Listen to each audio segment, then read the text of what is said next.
Question किया गया कि एक जगह लड़की की ऐसी जगह शादी हो गई कि जिन घर वालों को मसाइल वगैरह बिल्कुल मालूम नहीं है, वो वॉशिंग मशीन में गंदे कपड़े एक साथ धो देते हैं और फिर उन कपड़ों को रस्सी पे भी डाल देते हैं। वो लड़की समझाती है तो वो मानते नहीं हैं। अब क्या किया जाए? और फिर उन्होंने एक और बात कही, वो मैं इसका जवाब देता हूँ। पहले मैं देखने वालों को अर्ज़ कर देता हूँ कि याद रखें, ये जितने भी ऐसे पानी जमा होने के मकामात हैं कि उनकी लंबाई चौड़ाई को ज़रब करें तो 225 फीट ना आए, जैसे छोटा टब है, बाल्टी है, वॉशिंग मशीन है, या अंडरग्राउंड टैंक भी इतने बड़े बड़े नहीं होते हैं कि आप उनको अगर उनके लंबाई चौड़ाई को ज़रब करें तो 225 फीट आ जाए। ऐसी जो ऊपर की टैंकियाँ होती हैं, तो जो इतने छोटे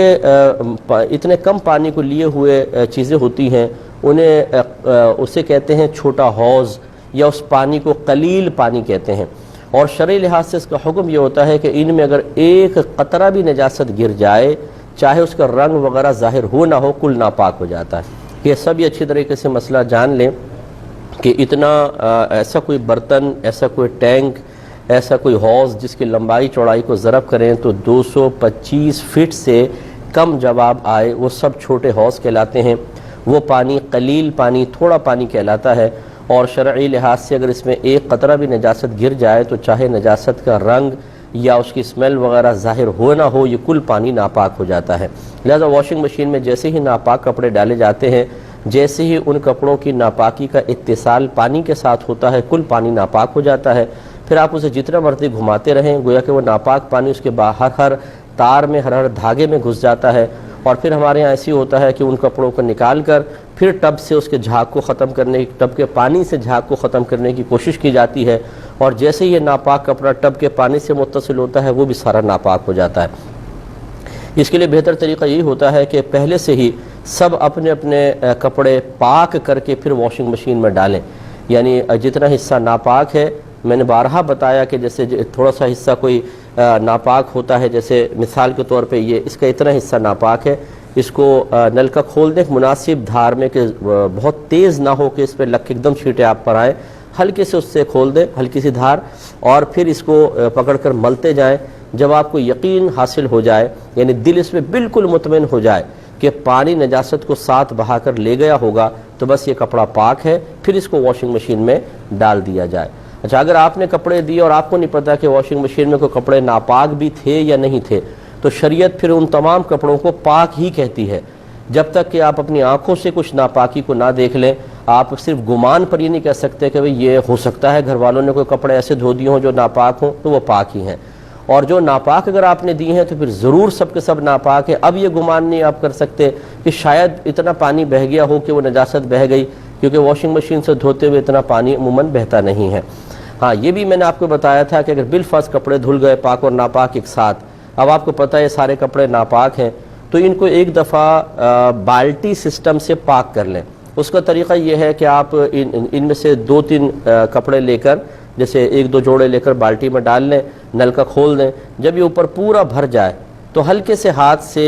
कपड़े को पानी की सतह से नीचे रखें, ऊपर नहीं होना चाहिए, कोई कपड़ा पानी के अंदर हो। और अब ये जब भर गया, थोड़ा सा इसको बहने दें, और इसकी कोई मिकदार नहीं है कि 1 हाथ या 2 हाथ, बस थोड़ा सा बहने दें, ये तमाम कपड़े पाक हो जाएंगे। तो अपनी घर की मासियों को ये तरीक़ा बता दीजिए कि तमाम कपड़े वॉश करने के बाद एक दफ़ा बाल्टी सिस्टम से इस तरह निकाल लें। जैसे अब ये पानी बहा ना, तो ये कपड़े पाक, इसको निकाल लें। अब जितना बाल्टी में बचा हुआ वो भी पाक है, इसी में दूसरे कपड़े डालें, फिर उसको भरें, थोड़ा सा बहाएं, ये पाक होगा। इसी तरीके से सारे कपड़ों को एक दफ़ा निकाल लिया करें तो वसवसा नहीं आएगा। अच्छी तरह याद रखें, अब बिलफर्ज अगर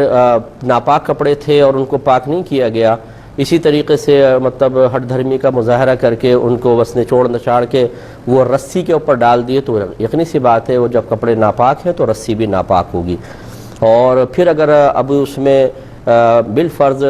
एक तो ये होता है कि धूप पड़ी बहुत ज़्यादा, वो उड़ गया, सारा पानी ख़त्म हो गया, यानी उसमें नजासत का बिल्कुल असर ना रहा। अगरचे शरई लिहाज से इसको रस्सी को नापाक ही कहेंगे, लेकिन अगर आप दूसरे कपड़े उसके ऊपर पाक कपड़े डालते हैं, गीले कपड़े, और उसमें बिलफर्ज रस्सी में कोई नजासत का असर मौजूद ना हो, तो यकीनी सी बात है अगर वो भाप बनकर बिल्कुल तमाम का तमाम उड़ गया है तो फिर ये कपड़े आपके पाक रहेंगे। लेकिन एहतियात इसी में है कि अब ये कोई पता नहीं है कि हो सकता है क्योंकि कोई चीज़ وہ فقہ نے بالکل لکھا ہے کہ خشک ہو کے کوئی کپڑا پاک نہیں ہوتا، اسے آپ کو شرعی طریقے سے پاک کرنا پڑے گا۔ لہٰذا اس کا پھر یہ طریقہ جو بہن نے فرمایا سب سے بیسٹ ہے کہ یا تو آپ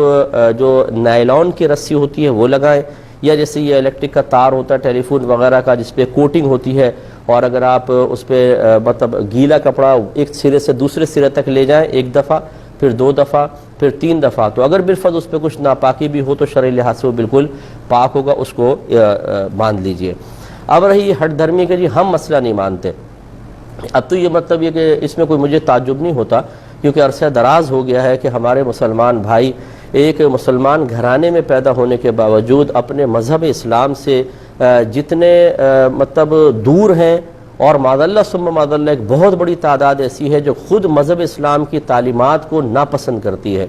وہ ایک آزاد زندگی چاہتے ہیں، ہاں باہر کے ملک میں جائیں تو وہاں کے قانون کی تعریف بھی کریں گے اور اس کو فالو کریں گے، دبئی چلے جائیں، یو کے چلے جائیں، US چلے جائیں، یہاں شترے بے مہار ہوں گے، وہاں بالکل سیدھے چلیں گے اور تعریف کریں گے کہ نہیں بھائی بڑی بہت اچھا قانون ہے اور اس کو بالکل فالو کرنا چاہیے۔ لیکن جب دین اسلام کی باری آتی ہے تو اپنے مذہب اسلام کی تعلیمات کو حقیر جان کر اپنی ہٹ دھرمی کا مظاہرہ کرتے ہیں، اور یہ اپنی آخرت کی بربادی کا بہت زیادہ سامان کرنا ہے۔ یہ میں بارہا یہ جملہ کہتا ہوں، حضرت علی کرم اللہ وجہہ الکریم کا قول بھی عرض کر دیتا ہوں، اور وہی اس کا خلاصہ بھی میری بات کا یہ ہوتا ہے۔ آپ نے فرمایا دنیا کے سارے لوگ سو رہے ہیں، یہ جاگیں گے اس وقت جب ان کو موت آئے گی۔ تو مرنے کے بعد تو پتہ چل جائے گا کہ تعلیم شرع کا مذاق اڑانا، اپنے نفس کی خواہش پر عمل پیرا ہونے کے لیے ان سے بیزاریت کا اظہار کرنا تاکہ نفس کو پابندی ہی برداشت نہ کرنی پڑے، یہ آپ کے لیے کوئی نافع نہیں ہے، یہ آخرت میں بہت شدید وبال رکھتا ہے۔ بہن کو چاہیے کہ ان کو سمجھانے کی کوشش کریں، نہ مانے تو بحث نہ کریں، اپنے عمل کو اچھا کر لیں۔